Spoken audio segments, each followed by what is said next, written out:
Hi, my name is Corey Smith, and today I'll be interviewing my stepdad, Mark. So, what do you do for a living? I'm a law enforcement officer. How long have you been a law enforcement officer? I've been a law enforcement officer in the state of Florida for over 33 years. Right. Currently, I'm working with the Florida Department of Law Enforcement in Sebring, and I have worked for local city police here in Wauchula.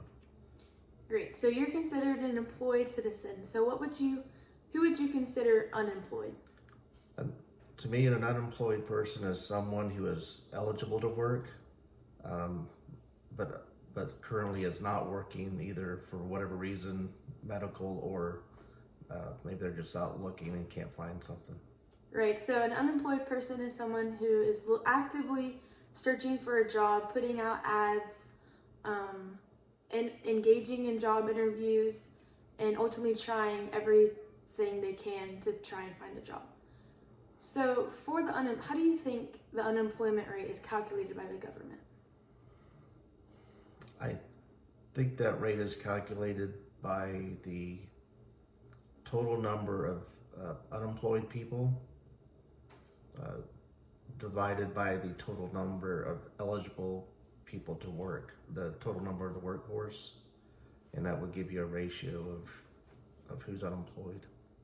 Right, so the unemployment rate is calculated by the number of people who are considered unemployed by the number of people in the workforce or the labor force. It's known by both. So what do you think makes up the labor force?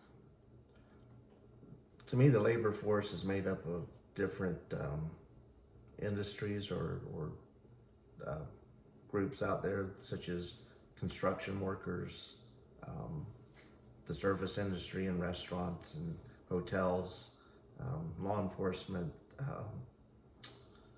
just those different types of categories.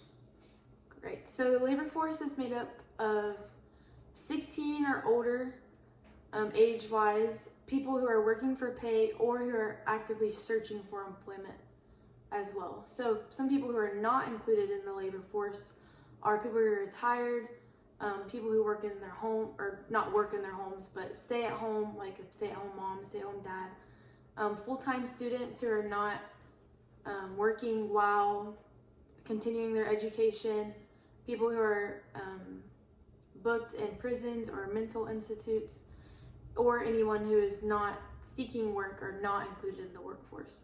So whenever you're in the labor force, you're an active member of a job somewhere who is getting paid. So how do you think the labor force participation is calculated?